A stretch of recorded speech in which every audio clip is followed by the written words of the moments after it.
ఇది వచ్చేసి Thursday morning mini vlog అనమాట. మార్నింగ్ లేవగానే ఫస్ట్ అయితే రైస్ పెట్టేశాను. మా మరిది 7:30కి అంతా ఆఫీస్కి వెళ్ళిపోతారనమాట. తన కోసం బ్రేక్ఫాస్ట్కి అని చెప్పేసి ఫస్ట్ అయితే రైస్ పెట్టేశాను. ఇంకా తర్వాత ఇల్లు క్లీనింగ్ స్టార్ట్ చేసుకున్నాను అనమాట. ఇంకా రైస్ అయిపోగానే మా మరిదికి పులిహోర కలిపిచ్చేసేసాను బాక్స్కి.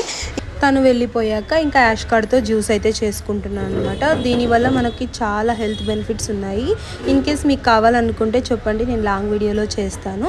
ఇంకా అలానే సాంబార్ కోసం అని చెప్పి ఇక్కడ మసాలా ప్రిపేర్ చేసుకుంటున్నాను అనమాట. ఆనియన్, తెల్లవాయి, టమోటో, చెక్క, లవంగాలు, యాలకులు, అలానే 4 మిరియాలు వేసుకొని పసుపు, కారం, ధనియాల పొడి వేసుకున్న తర్వాత సాంబార్కి మసాలా అయితే ప్రిపేర్ చేసుకుని ఇంకా తిరవాత పెట్టుకుంటున్నాను అనమాట. పొటాటో అలానే బీన్స్ వేసి ఆయిల్లో ఫ్రై చేసుకున్న తర్వాత మనం గ్రైండ్ చేసి పెట్టుకున్న మసాలా వేసుకొని అది పచ్చివాసన పోయేంత వరకు బాగా మగ్గించుకున్న తర్వాత ఉడికించి పెట్టుకున్న కందిపప్పును వేసుకొని అలానే కొన్ని కావాల్సినన్ని వాటర్ వేసుకొని సాంబార్ పౌడర్ ఒక 1/2 టీ స్పూన్ వేసుకున్న తర్వాత మిక్స్ చేసుకొని సాంబార్ అయితే ఉడికించడం కోసం అయితే పెట్టేశాను అనమాట.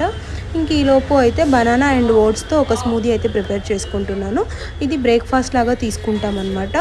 ఇంకా ఇంతే ఈ వీడియో నచ్చితే లైక్ చేసి సబ్స్క్రైబ్ చేసుకొని చూడండి. Thanks for watching.